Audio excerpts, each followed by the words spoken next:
ಇದೊಂದು ಐತಿಹಾಸಿಕ ದಿನ. ಯಾಕೆಂದ್ರೆ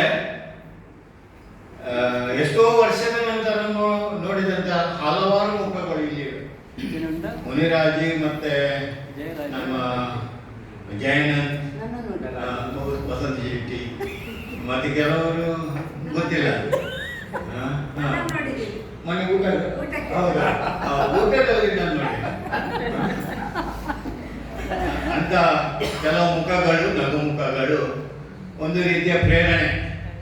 ಯಾಕಂದ್ರೆ ನಾನು ವಾರದ ಮಧ್ಯದಲ್ಲಿ ಇದ್ರೆ ಯಾವ ಫಂಕ್ಷನ್ಗೂ ಹೋಗುವುದಿಲ್ಲ. ಹತ್ತಿರದಲ್ಲಿ ಇದ್ರೆ ಮಾತ್ರ ನನ್ನ ಮನೆ ಅಥವಾ ನನ್ನ ಶಾಪ್ ಇದೆ ಪೇಟೆಯಲ್ಲಿ.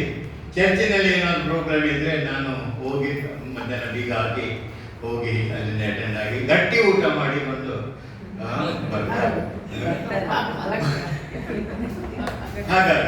ಹಾಗಾಗಿ ನಾನು ಅದೇ ಸಜೆಷನ್ ನಾನೇ ಕೊಟ್ಟದ್ದು.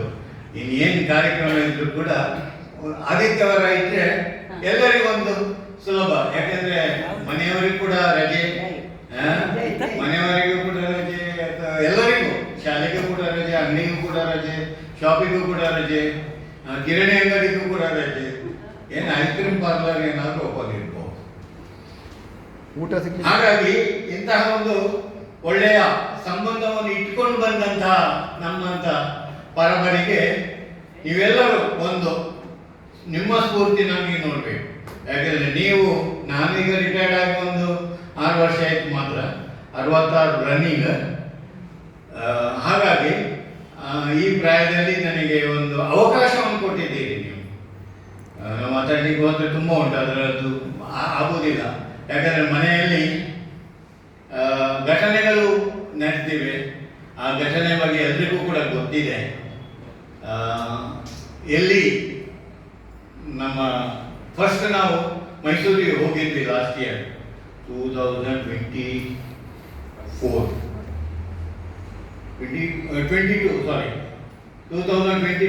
ನಾವು ಮೈಸೂರಿಗೆ ಹೋಗುವಾಗ ಗೀತನವರ ಮನೆಗೆ ಹೋಗಿದ್ವಿ. ಅಲ್ಲಿ ಅವರೆಲ್ಲ ಮಗನ ಎಲ್ಲ ಪರಿಚಯ ಮಾಡಿಕೊಂಡ್ರು.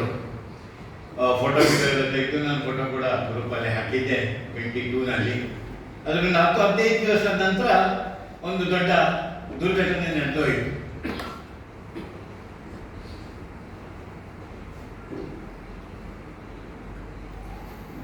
ಏನಾದರೂ ಘಟನೆಗಳು ನಡೀತೇ ಇರ್ತವೆ. ಅದನ್ನು ಒಂದು ಕಿವಿಯಿಂದ ಕೇಳುವುದು, ಮತ್ತೊಂದು ಕಿವಿಯಿಂದ ಬಿಟ್ಟು ಬಿಡುವುದು. ಅದು ದೇವರು ಕಲಿಸಿದಂತ ಮಂತ್ರ. ಏನಿದ್ರು ಕೂಡ ಈ ಬಾಯಿಂದ ಕೇಳು, ಈ ಕಿವಿಯಿಂದ ಕೇಳು, ಇನ್ನೊಂದು ಕಿವಿಯಲ್ಲಿ ಬಿಟ್ಟು ಬಿಡು, ಯಾವಾಗಲೂ ಮನಸ್ಸಿಗೆ ತಗೊಂಡು ಹೋಗಬೇಡ ಅಂತ ಒಂದು ಮಾತನ್ನು ನನಗೆ ಹೇಳಿಕೊಟ್ಟಿದ್ರು. ಈಗಲೂ ಕೂಡ ನಾನು ಚರ್ಚೆಯಲ್ಲಿ ತುಂಬ ಆಕ್ಟಿವ್ ಇದ್ದೇನೆ. ಚರ್ಚೆಯಲ್ಲಿ ವಾರ್ಡಿನ ಗುರುಕಾರನಾಗಿ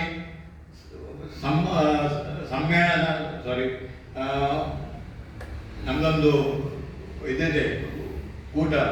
ಆ ಕೂಟದ ಉಪಾಧ್ಯಕ್ಷರಾಗಿ, ಚರ್ಚಿನ ಉಪಾಧ್ಯಕ್ಷನಾಗಿ, ಕಾರ್ಯದರ್ಶಿಯಾಗಿ ತುಂಬ ನಾನು ಕೆಲಸ ಮಾಡ್ತಾ ಇದ್ದೆ.